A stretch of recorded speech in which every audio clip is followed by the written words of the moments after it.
Hey folks, this is Chandran here, and welcome to my corner of the internet. Today we're going to be taking a look at the Githyanki Patrol fight. This is for the Untouchable challenge. I'm playing solo, except for some camp buffs, and I'm not allowed to take any real points of damage. Temporary hit points do not count. The build I'm using, or a variant of it, is up on my channel, and I'll link it in the description. So here we go.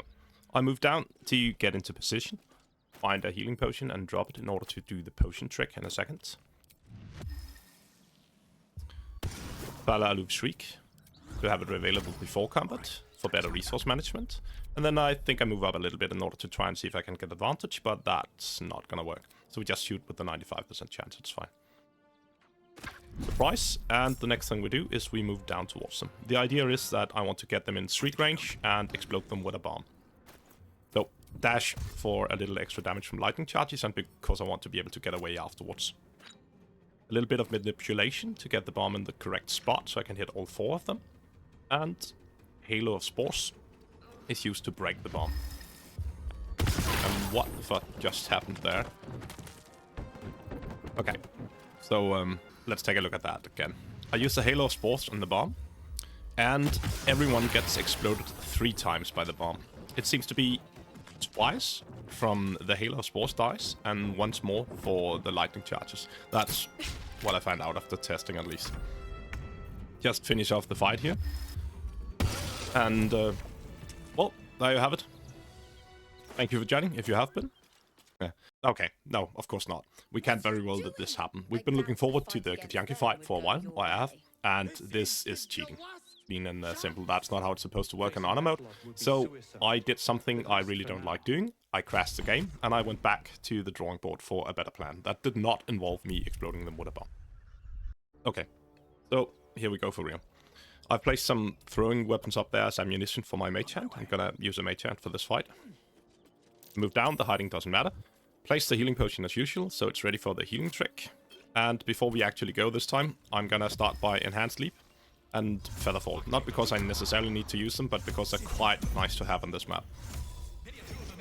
Put down the Mage Hand and Aloof Shriek before combat, so we don't need to do it during. Halo of Spores on the potion after going into turn-based. We get this action back when we start combat, so it doesn't matter. And then I just go into stealth and move into a position where I can start the fight from. I shoot from up here, and I go on Raider Sastri, because she's the one closest to Shovel. As you can see, I've placed Shovel over there, invisible. The idea is for Shovel to join the fight with a little bit of damage, and after that act as a decoy for one of the raiders. Now, as you see, initiative order is quite decently lucky for me. Of course it can turn out anyway, but the most likely setup is that both of the raiders are before me and the rest are after. But because it's only Sastri, I decide to move down and go for seeing if I can kill her. You can see there the Shriek procs from Shovel's attack to get 10 extra damage in on her, or 3 extra from the Shriek.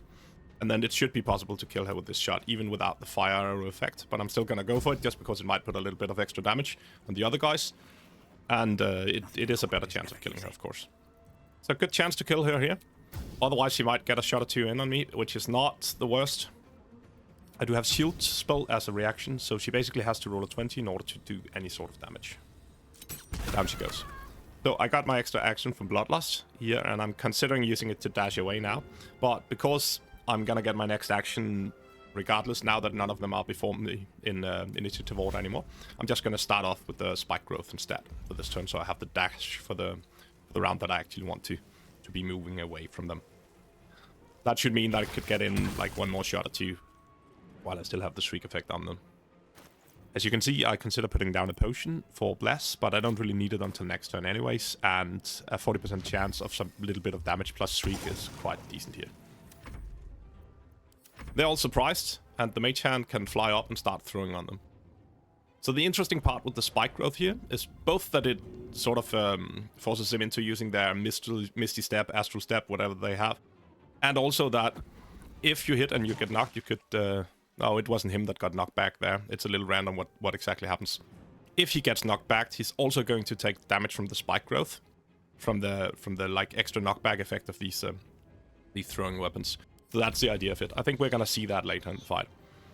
And if I have lightning charges, which I will now, for at least a couple of turns, they'll also take damage from that. As you can see, I've advantaged against Gish Forath and also against Sarth Baratha, or whatever her name is here. And that is because of my gloves that I'm using. We're talking about those later as well. Just get away out of the fight now. Shovel goes into invisibility. The idea here is that it should lure away the raider. Whatever his name is, I can't recall.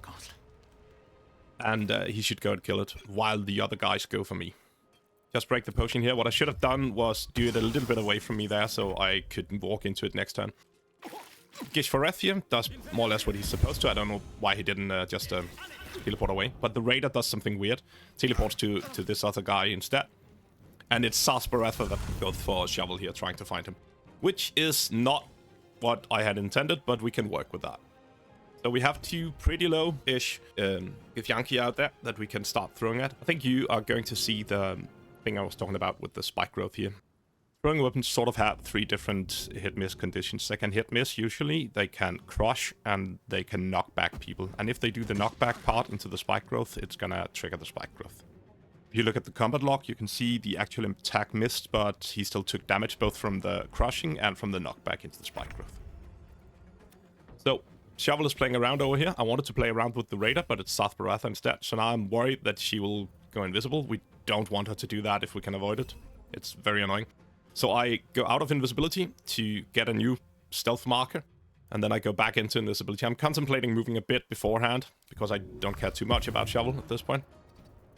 This should be far enough for her, so she needs to get there first and might not use her invisibility. Light on my feet. That's a little uncertain. Then I move up in order to get some decent shots on these guys. They're both very low, and I should be able to easily kill them here. If they had been higher health, I might have considered throwing instead, especially if they were standing like close to the spike growth for the extra damage, as you see. I think I'm even considering it here, but it's a better chance to hit with that one, and I want the experience from killing them. If I miss with the throwing weapon and they die to the falling damage, I do not get experience, so we don't want that. We are down to only Sasparatha left, and I need for her to not go invisible. I don't need it. You can still get her out of it. I even have the acid splash, so it's a little easier to hit her. But we want to finish the fight as fast as possible, and she can theoretically astral step up here, but she would have to be a good deal closer for her to do that, I believe. But I should still be close enough that she might want to try and go for me. She jumps there, which is awesome. Not something that I could really have made certain of, but it's really nice. And then she even uses her action surge to dash from me here. I was sort of expecting her to do that earlier. That was why I was standing out there, wanting her to go out to me. I had a trick plan for that, but that didn't happen. We can do it here instead.